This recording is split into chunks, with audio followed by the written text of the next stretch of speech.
जय श्री कृष्ण। गीतांक 42। श्रीमद् भागवत गीता, दूसरा अध्याय, श्लोक 2.47। कर्म आदेश व निष्काम उपाय। प्रस्तुति योगी अंश रमेश चंद्र भार्गव। प्रिय धर्म प्रेमियों, पिछले अंक यानी गीतांक 41 में श्लोक 2.45 और श्लोक 2.46, इन दो श्लोकों में भगवान ने निष्काम भाव जागृति के महत्वपूर्ण आयामों को बताया। इसके बाद अब आगे दूसरे अध्याय के इस 47वें श्लोक में भगवान अर्जुन को संबुद्धि प्राप्ति के लिए कर्म करने का आदेश दे रहे हैं। आइए जानते हैं। श्लोक 2.47। कर्मण्येवाधिकारस्ते मा फलेषु कदाचन मा कर्म फल हेतुर्भुः मा ते संगोऽस्त्व कर्मणि। अर्थात कर्तव्य कर्म करने का ही तेरा अधिकार है, फलों का कभी नहीं। अतः तू कर्म फल का हेतु भी मत बन और तेरी अकर्मण्यता में भी आसक्ति ना हो। स्वाध्याय मनन 47 बिंदुओं में। Point number 1, कर्मण्येवाधिकारस्ते। प्राप्त कर्तव्य कर्म का पालन करने में ही तेरा अधिकार है, इसमें तू स्वतंत्र है। कारण कि मनुष्य कर्म योनि है। मनुष्य के सिवाय दूसरी कोई भी योनि नया कर्म करने के लिए नहीं है। पॉइंट नंबर 2, पशु पक्षी आदि जंगम और वृक्ष लता आदि स्थावर प्राणी नया कर्म नहीं कर सकते। पॉइंट नंबर 3, देवता आदि में नया कर्म करने की सामर्थ्य तो है, पर देवता योनि केवल पहले किए गए यज्ञ, दान आदि शुभ कर्मों का फल भोगने के लिए ही है। वे भगवान के विधान के अनुसार मनुष्यों के लिए कर्म करने की सामग्री तो दे सकते हैं, पर वे भी सिर्फ सुख भोग में ही लिप्त रहने के कारण स्वयं नया कर्म नहीं कर सकते। पॉइंट नंबर 4, पशु पक्षी आदि नारकी जीव भी भोग योनि होने के कारण अपने दुष्कर्मों का फल भोगते हैं, नया कर्म नहीं कर सकते। पॉइंट नंबर 5, नया कर्म करने का तो केवल मनुष्य का ही अधिकार है। भगवान ने सेवा रूप नया कर्म कर अपना उद्धार करने के लिए ही तुझे मनुष्य योनि में जन्म दिया है। अगर मनुष्य जन्म में भी तू कर्मों को अपने लिए करेगा तो तू बंधन में पड़ जाएगा, और अगर तू कर्मों को न करके आलस्य प्रमाद में पड़ा रहेगा तो तू बार बार जन्मता मरता रहेगा। अतः तेरा अधिकार केवल सेवा रूप कर्तव्य कर्म करने में ही है। पॉइंट नंबर 6, कर्मणि। इस पद में एक वचन देने का तात्पर्य है कि मनुष्य के सामने देश, काल, घटना, परिस्थिति आदि को लेकर शास्त्र विहित कर्म तो अलग अलग होंगे, पर एक समय में एक मनुष्य किसी एक कर्म को ही तत्परता पूर्वक कर सकता है। जैसे क्षत्रिय होने के कारण अर्जुन के लिए युद्ध करना, दान देना आदि कर्तव्य कर्मों का विधान है, पर वर्तमान में युद्ध के समय वह एक युद्ध रूप कर्तव्य कर्म ही कर सकता है, दान आदि कर्तव्य कर्म नहीं कर सकता। पॉइंट नंबर 7, कुछ बातें बड़ी ही मार्मिक हैं जिनका यहाँ उल्लेख करना परम आवश्यक है। मनुष्य योनि में दो बातें हैं, एक पुराने कर्मों का फल भोगना और दूसरा नया पुरुषार्थ करना, जबकि अन्य योनियों में जीव को केवल कर्मों का फल भोगना ही है। अर्थात मनुष्य के अलावा अन्य किसी भी योनि में स्वयं के उद्धार करने की कतई कोई गुंजाइश नहीं है। पॉइंट नंबर 8, कीट पतंग, पशु पक्षी, देवता व ब्रह्मलोक तक की अन्यान्य सभी योनियां भोग योनियां हैं। इसलिए इन योनियों के लिए ऐसा करो और ऐसा मत करो, ऐसा विधान नहीं है। पॉइंट नंबर 9, पशु पक्षी, कीट पतंग आदि जो कुछ भी कर्म करते हैं उनका वह कर्म भी फल भोग के अंतर्गत ही है। कारण कि उनके द्वारा किया जाने वाला कर्म उनके प्रारब्ध के अनुसार पहले से ही रचा हुआ है। उनके जीवन में अनुकूल प्रतिकूल परिस्थिति का जो कुछ भोग होता है वह भोग भी उनके फलभोग के अंतर्गत ही है। Point number 10। परंतु मनुष्य शरीर तो केवल नए पुरुषार्थ के लिए ही मिला है, ताकि मनुष्य अपना उद्धार कर ले।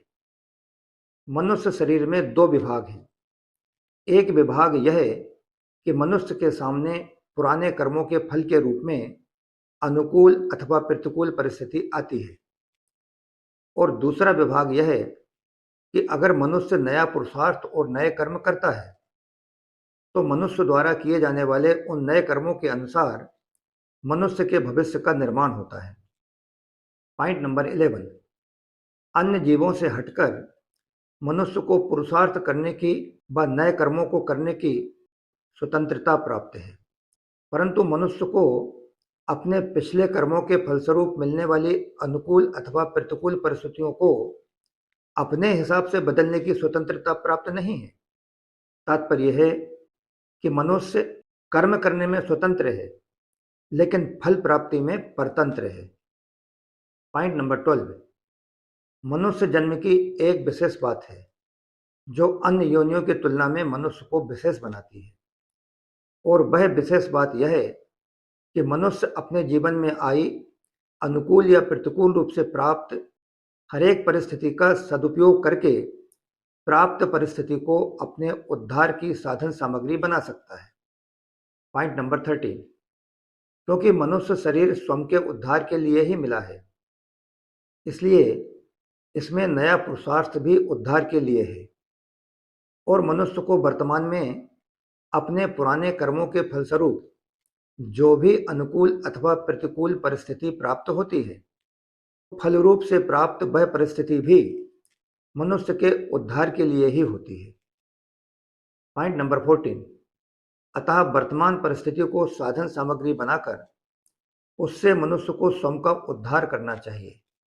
जैसा कि भगवान द्वारा बार बार इस बात पर जोर दिया जा रहा है कि स्वयं के उद्धार करने की विलक्षण सुविधा सिर्फ मनुष्य योनि में ही प्राप्त होती है। Point number 15। अतः मनुष्य को स्वयं के उद्धार के अलावा अन्य किसी चीज में लिप्त होना ही नहीं चाहिए, क्योंकि मनुष्य योनि स्वयं के उद्धार के लिए ही प्रदान की गई है, अन्य किसी चीज में लिप्त होने के लिए नहीं। Point number 16। इसमें एक विशेष समझने की बात यह है कि मनुष्य के जीवन में प्रारब्ध अर्थात पिछले कर्मों के अनुसार जो भी शुभ या अशुभ परिस्थिति आती है, उस परिस्थिति को मनुष्य सुखदायी या दुखदायी तो मान सकता है, पर वास्तव में देखा जाए तो उस परिस्थिति से सुखी या दुखी होना मनुष्य के लिए कर्मों का फल नहीं, प्रत्युत उसकी मूर्खता का फल है। Point number 17। कारण यह है कि वर्तमान में जो भी परिस्थिति बनी वह स्वयं से तो बनी नहीं, वह तो बाहर से बनती है, और सुखी दुखी होता है स्वयं। परिस्थिति के साथ तादात्म्य करके ही यह स्वयं सुख दुख का भोक्ता बनता है। Point number 18। अगर मनुष्य उस परिस्थिति के साथ तादात्म्य न करके उसका सदुपयोग करे तो वही परिस्थिति उसका उद्धार करने के लिए साधन सामग्री बन जाएगी। Point number 19। सुखदायी परिस्थिति का सदुपयोग है दूसरों की सेवा करना, और दुखदायी परिस्थिति का सदुपयोग है सुख भोग की इच्छा का त्याग करना। Point number 20।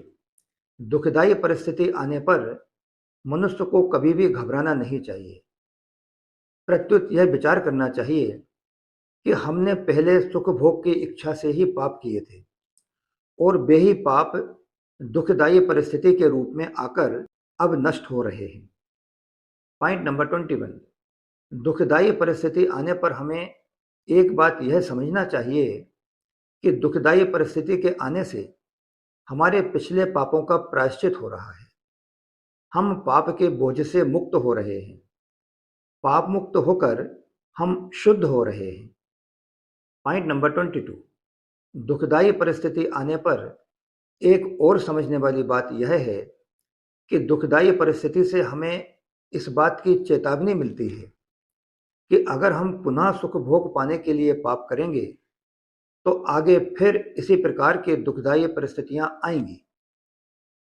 पॉइंट नंबर 23, इसलिए सुख भोग की इच्छा से अब कोई काम करना ही नहीं है, प्रत्युत प्राणी मात्र के हित के लिए ही काम करना है। ऐसी प्रेरणा से हमें भावी जीवन जीना चाहिए।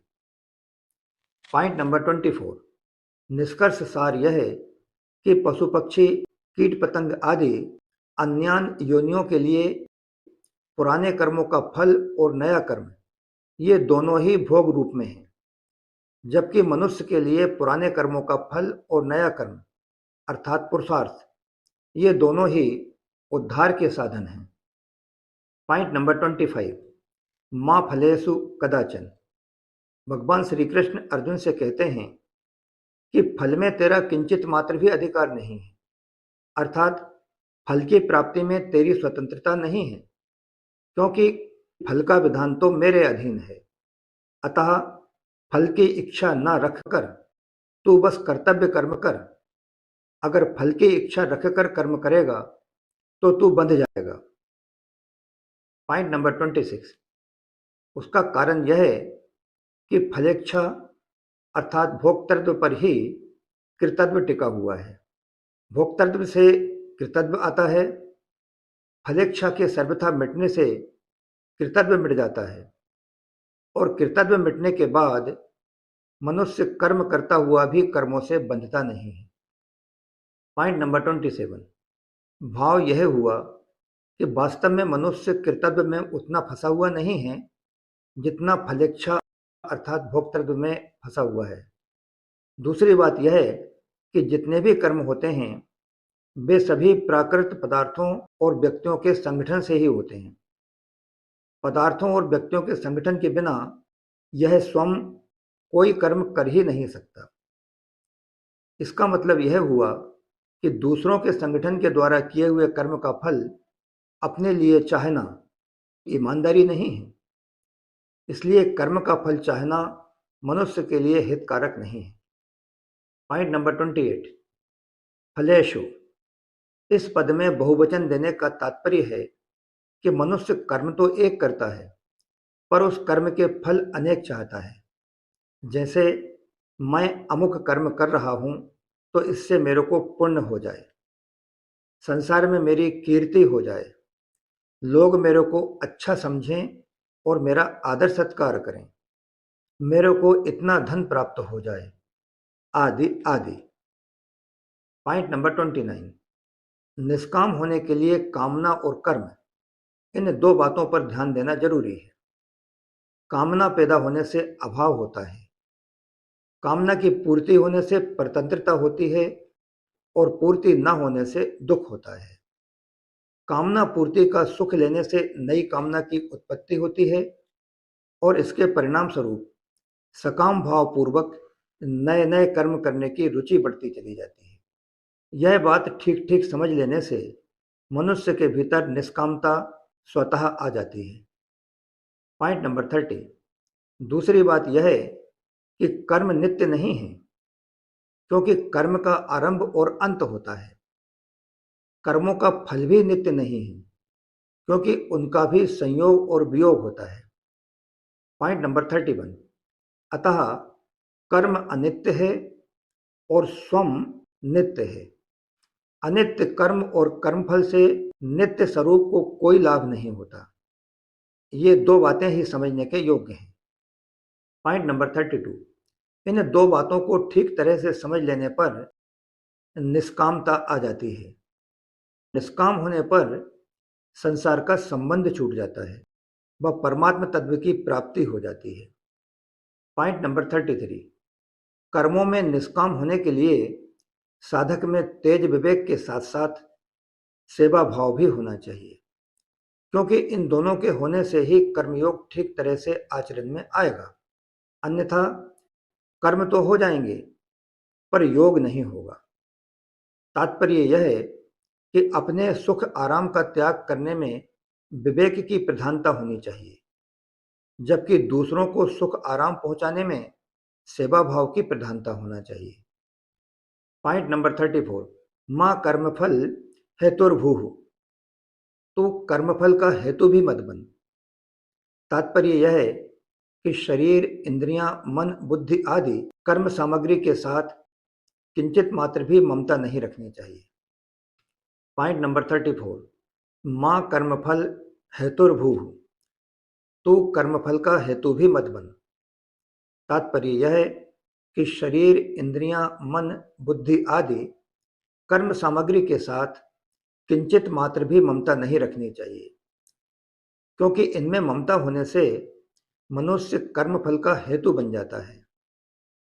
पॉइंट नंबर 35, शुभ क्रियाओं में फल की इच्छा न होने पर भी मेरे द्वारा किसी का उपकार हो गया, किसी का हित हो गया, किसी को सुख पहुंचा, अगर ऐसा भाव हो जाता है तो यह कर्मफल का हेतु बनना है। कारण कि ऐसा भाव होने से मनुष्य का शुभ कर्म के साथ तथा मन, बुद्धि, इंद्रियों आदि के साथ संबंध हो जाता है, जो कि असत का संग है। पॉइंट नंबर 36, वास्तव में अंतःकरण, बहिकरण और क्रियाओं के साथ हमारा कोई संबंध नहीं है। इनका संबंध तो समष्टि संसार के साथ है। जैसे दूसरे किसी व्यक्ति के द्वारा अन्य किसी व्यक्ति का हित होता है तो उसमें हम अपना संबंध नहीं मानते, उसमें हम अपने को निमित्त नहीं मानते। ऐसे ही अपना कहलाने वाले शरीर आदि से अगर किसी का हित हो जाए तो उसमें अपने को निमित्त ना माने। जब अपने को किसी भी क्रिया में निमित्त अथवा हेतु नहीं मानेंगे तो आप कर्मफल के हेतु भी नहीं बनेंगे। पॉइंट नंबर 37, माते संगोस्त्व कर्मणि, भगवान अर्जुन से कहते हैं कि कर्म ना करने में भी तेरी आसक्ति नहीं होनी चाहिए। कारण कि कर्म ना करने में आसक्ति होने से आलस्य, प्रमाद आदि होंगे। पॉइंट नंबर 38, कर्म फल में आसक्ति रहने से जैसा बंधन होता है, ठीक वैसा ही बंधन कर्म ना करने में आलस्य, प्रमाद आदि होने से होता है। क्योंकि आलस्य, प्रमाद का भी एक भोग होता है, अर्थात उनका भी एक सुख होता है जो एक तमोगुण है। प्रमाद सुख कामना का फल अधोगति होता है। तात्पर्य यह हुआ कि राग और आसक्ति कहीं भी होगी तो वह बांधने वाली हो ही जाएगी। पॉइंट नंबर 39, कर्म रहित होने से हमें लौकिक लाभ होगा, संसार में हमारी प्रसिद्धि होगी। इस प्रकार के कोई सांसारिक प्रयोजन भी नहीं होना चाहिए। और समाधि लग जाने से आध्यात्मिक तत्व में हमारी स्थिति होगी। इस प्रकार के भी कोई परमार्थिक प्रयोजन नहीं होना चाहिए। पॉइंट नंबर 40, तात्पर्य है कि कर्म न करने से सांसारिक और पारमार्थिक उन्नति होगी। यह भी एक प्रकार से कर्म न करने में आसक्ति है, क्योंकि वास्तविक तत्व कर्म करने और न करने से अतीत है। पॉइंट नंबर 41, इस श्लोक में भगवान का यह तात्पर्य मालूम देता है कि परिवर्तनशील वस्तु, व्यक्ति, पदार्थ, क्रिया, घटना, परिस्थिति, अवस्था, स्थूल तथा सूक्ष्म कारण शरीर आदि के साथ साधक की सर्वथा निर्लिप्तता होनी चाहिए। इनके साथ किंचित मात्र भी किसी तरह का संबंध नहीं होना चाहिए। पॉइंट नंबर 42, इस प्रकार हम देखते हैं कि इस श्लोक के 4 चरणों में 4 प्रमुख बातें आई हैं। पहली बात यह है कि कर्म करने में ही तेरा अधिकार है। दूसरा, फल में कभी तेरा अधिकार नहीं है। तीसरा, तू कर्मफल का हेतु भी मत बन। और चौथी बात यह है कि कर्म न करने में भी तेरी आसक्ति न हो। पॉइंट नंबर 43, इनमें से पहले और चौथे चरण की बात एक है तथा दूसरे और तीसरे चरण की बात एक है। पहले चरण में कर्म करने में अधिकार बताया है और चौथे चरण में कर्म न करने में आसक्ति होने का निषेध किया है। इसी प्रकार दूसरे चरण में फल की इच्छा का निषेध किया है और तीसरे चरण में फल का हेतु बनने का निषेध किया है। पॉइंट नंबर 44, तात्पर्य यह हुआ कि अकर्मण्यता में रुचि होने से प्रमाद, आलस्य आदि तामसी वृत्ति के साथ तेरा संबंध हो जाएगा और कर्म एवं कर्मफल के साथ संबंध जोड़ने से तेरा राजसी वृत्ति के साथ संबंध हो जाएगा।